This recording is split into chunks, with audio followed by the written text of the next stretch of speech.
Okay, ಇನ್ನು ಈ ಪ್ರಕರಣದಲ್ಲಿ ಕುಮಾರಸ್ವಾಮಿ ಅವರು ವ್ಯಂಗ್ಯವಾಡಿದ್ದಾರೆ. ನಿನ್ನೆ ಏಕಾಏಕಿ 14 ಸೈಟು ವಾಪಸ್ ಕೊಡೋದಾಗಿ ಹೇಳಿದ್ದಾರೆ ಮುಖ್ಯಮಂತ್ರಿಗಳ ಪತ್ನಿ. ನನ್ನನ್ನು ಹಿಟ್ ಅಂಡ್ ರನ್ ಅಂತ ಯಾವಾಗಲೂ ಸಿದ್ದರಾಮಯ್ಯನವರು ಹೇಳ್ತಾ ಇರ್ತಾರೆ.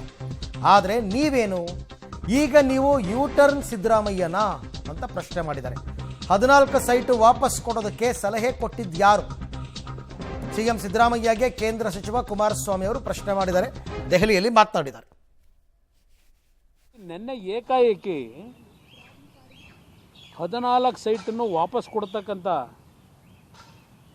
ಪತ್ರ ಬರೆದಿದ್ದೇನೆ ಮೂಡಾಗೆ. ನನಗೆ ಸೈಟ್ ಬೇಡ, ನನಗೆ ಮನೆ, ಚಿನ್ನ, ಒಡವೆ ಯಾವುದ್ರ ಬಗ್ಗೆನೂ ಮಮತೆ ಇಲ್ಲ.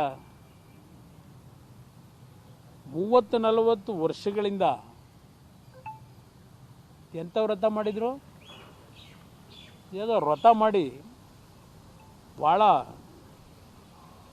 ಶಿಸ್ತುಬದ್ಧ ಜೀವನ, ಕಪ್ಪು ಚುಕ್ಕೆ ಬರದೇ ಇರತಕ್ಕಂಥ ರೀತಿಯಲ್ಲಿ ನನ್ನ ಪತಿಯವರು ಶ್ರಮ ಪಟ್ಟಿದ್ದಾರೆ ಅಂತ ಹೇಳಿದ್ದಾರೆ. ನಾನು ಹೆಣ್ಣುಮಗಳ ಬಗ್ಗೆ ಮಾತನಾಡಲ್ಲ.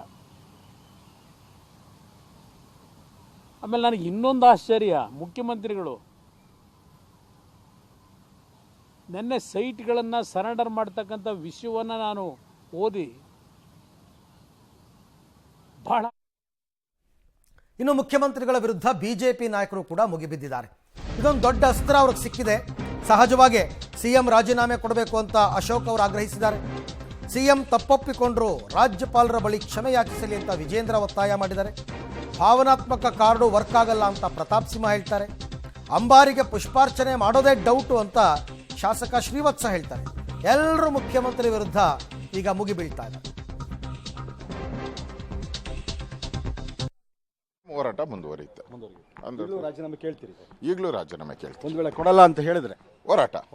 ಸಿದ್ದರಾಮಯ್ಯನವರು ಏನು ತಪ್ಪೇ ಮಾಡಿಲ್ಲ ಅಂತ ಹೇಳಿ ರಾಜ್ಯದ ಜನತೆ ಮುಂದೆ ಹೇಳ್ತಾ ಇದ್ರು. ಸೈಟ್ ಅನ್ನ ವಾಪಸ್ ಕೊಡ್ತೀವಿ ಅಂತ ನಿರ್ಧಾರ ಮಾಡಿದ್ದಾರೆ ಅಂತ ಹೇಳಿದ್ರೆ ಸಿದ್ದರಾಮಯ್ಯನವರು ತಪ್ಪು ಮಾಡಿದ್ದೇವೆ ಅನ್ನೋದನ್ನ ಅಧಿಕೃತವಾಗಿ ಒಪ್ಕೊಂಡಂತಾಗಿದೆ.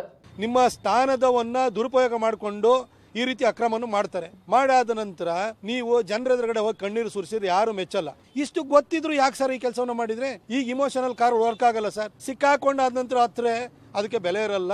12ನೇ ತಾರೀಕು ಪುಷ್ಪಾರ್ಚನೆ ಇದೆ. ನನಗನ್ಸುತ್ತೆ ಅದರೊಳಗೆ ಸಾಕಷ್ಟು ರಾಜಕೀಯ ವ್ಯತ್ಯಾಸಗಳು ಕರ್ನಾಟಕದಲ್ಲಿ ಆಗುತ್ತೆ. ಅದಕ್ಕೆ ಕಾರಣ ಈ 14 ಸೈಟು